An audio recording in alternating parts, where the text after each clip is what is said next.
then you're part of the problem.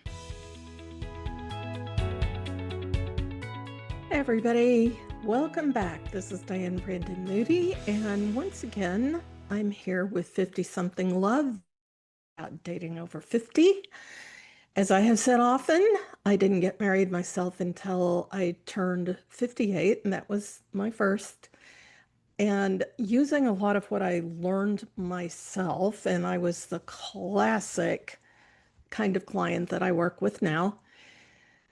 So I am going to get started on one particular topic, and this is to say that online dating absolutely will try your patience. Try the patience of a saint, as my granny used to say, because just about anybody in the world can get on it. Those women whose must-have list turned into concrete, and those guys who don't put forth any effort at all, they both can get there with virtually no work at all. It doesn't take much to get into the online dating world at all. So this means this is no more selected for you than if you are driving down a busy highway and every single guy in the world is standing on the side of it. Can you pick a good one based off that? No, it's going to take a little bit more work than that, but it can be just about anyone. So the barrier for entry is really reduced down to anybody with a pulse and a thumb. That's about it. Maybe enough to pay the $30 fee or whatever fees are these days. That's the good news and the bad news. So the good news is, though, that according to Stanford's last study, 40% of couples are still finding each other this way. So it's not like it's not doable. It very is doable. But there are some things that you've got to do to make it worthy for yourself. It will test your patience, yes. And today we're going to navigate just how doing online dating without losing your mind, and I lost mine many times, or your hope, plus the other ways to meet people that have nothing to do with an app. So buckle up, sweetie. Let's talk about this. So why is it worth staying on? Math. Math is why it's worth staying on. 40% of couples meet that way now. It widens your world past just the handful of people that you'd run into in your neighborhood or however you might meet them. So that's fine with me if that's what you want to do it. Being over 50 here, there's a lot of people over 50 online. I'm sure you've noticed this. This was true when I was doing it 8 years ago, was the last time I did it. A lot of people looking. So you can set the pace of how often you want to do it, and you can control the exits, which is good. That is kind of powerful if you think about it as that. So low barrier can also mean, as I said, low effort. Somebody who says, hey, at 11, and that's it. Blurry photos of a fish, the profile with 0 words or not any effort put in at all. The ones that you thought maybe something could come of this, they go quiet all of a sudden, you don't really know why. The ones who write back don't move you very much, and so you go around and around just like a carousel. It can be very fatiguing. Swiping is a part-time job nobody pays you for. So here's the thing. If you're going to find yourself disqualifying men in 3 seconds flat, notice it with curiosity instead of judgment. How about that? Like, why is this disqualifying for me?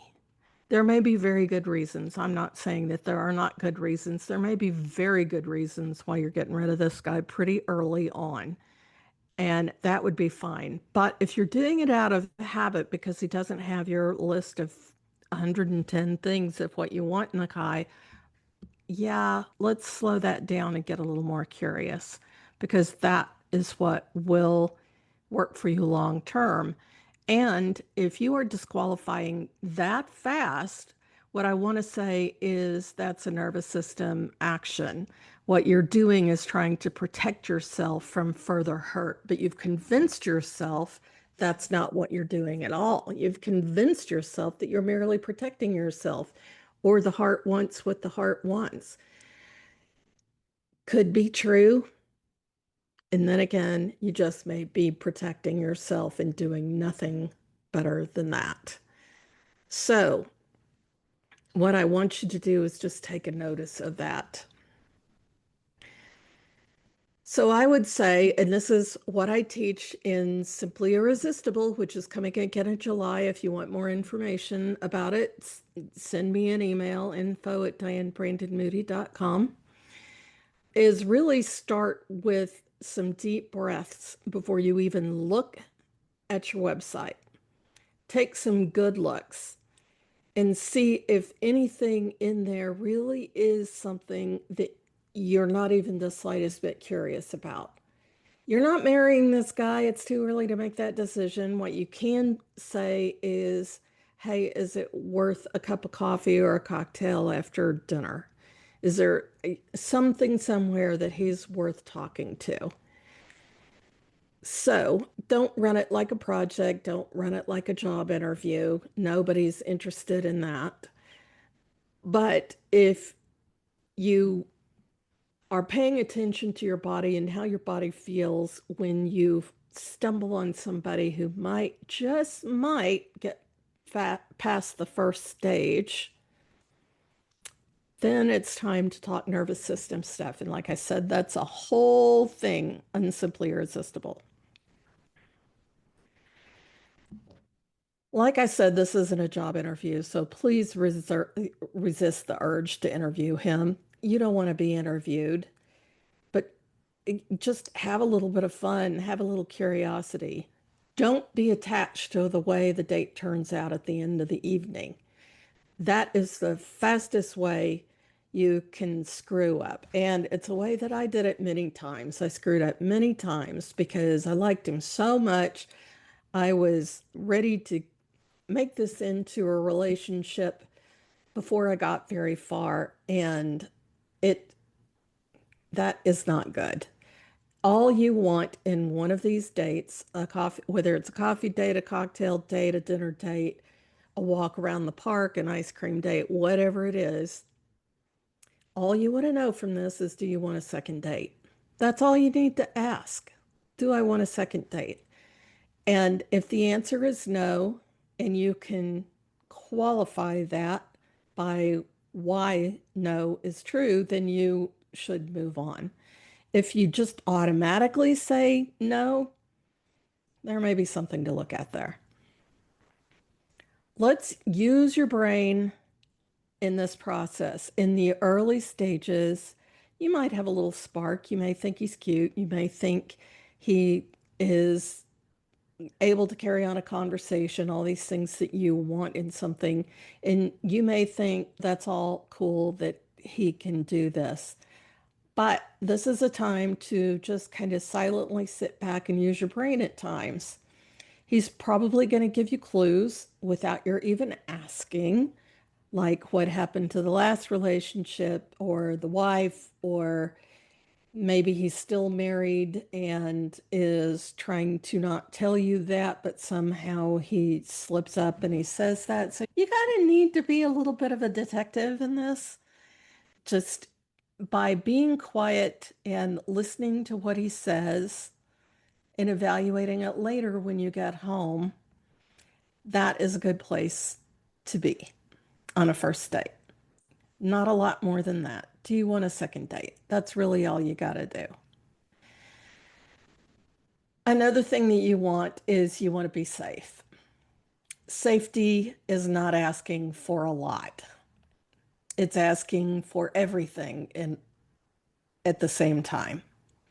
Now, I am doing my last Dating Safely and Scam Free live program on June 25th. And if you want to come to that, it's free. Then sign up at dianebrandonmoody.com safety.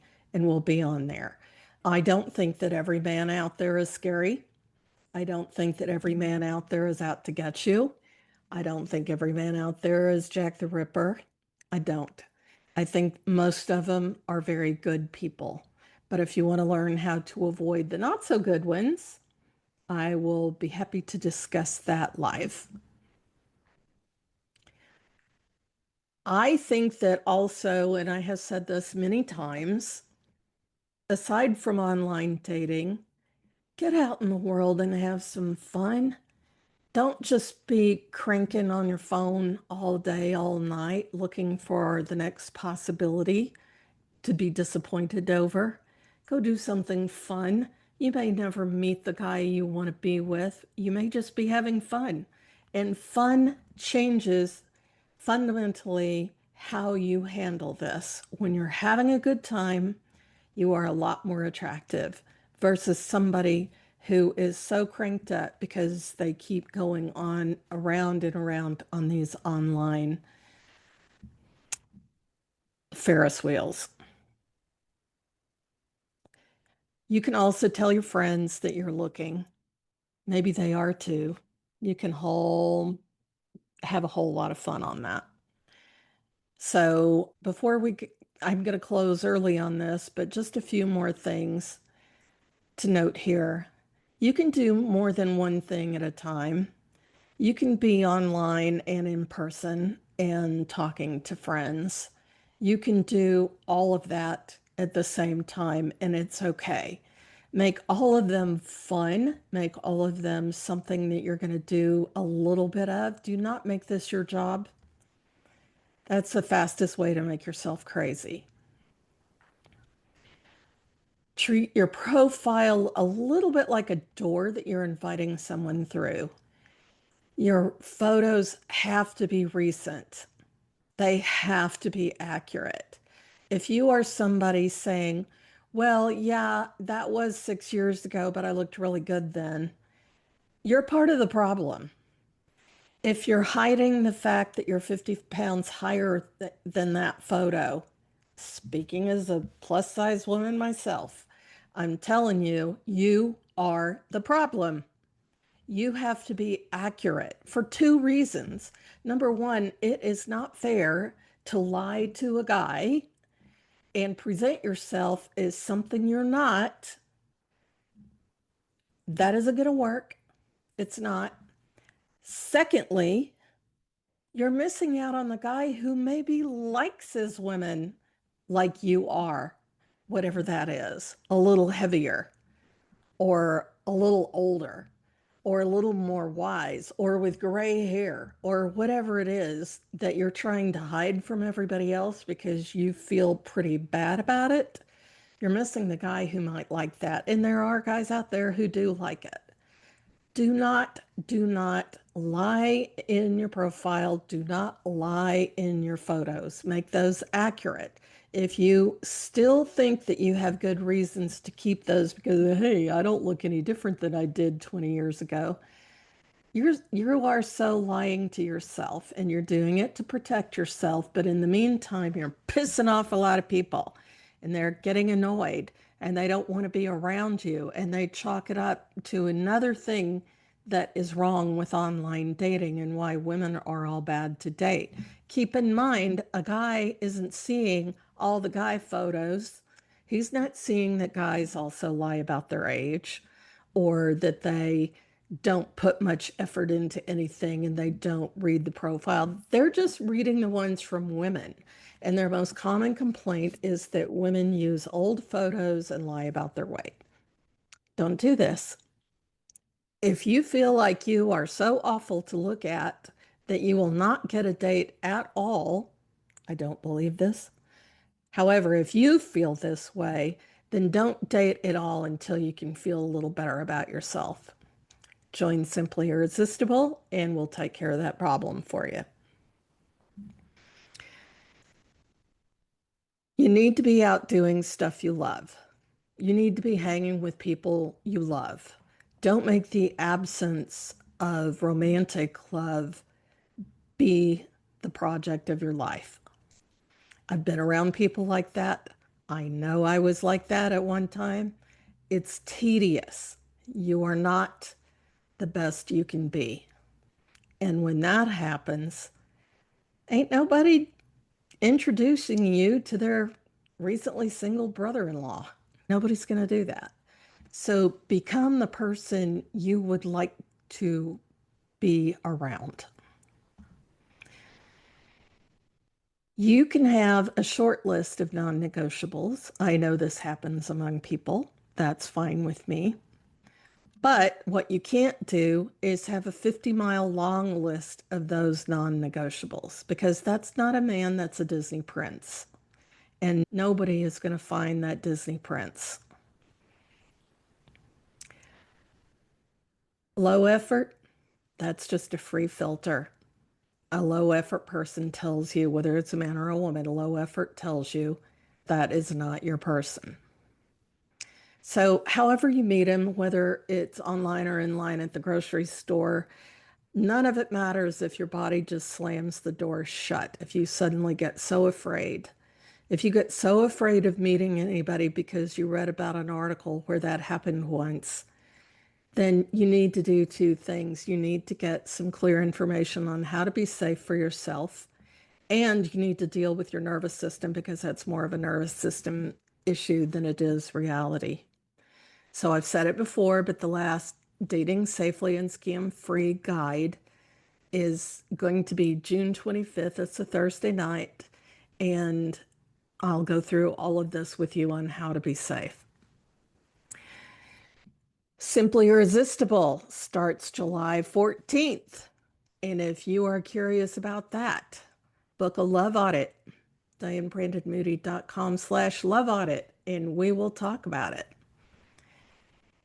So if any of this helped, can you please forward this to people that please give me a review so I rise a little bit and this gets out to more people.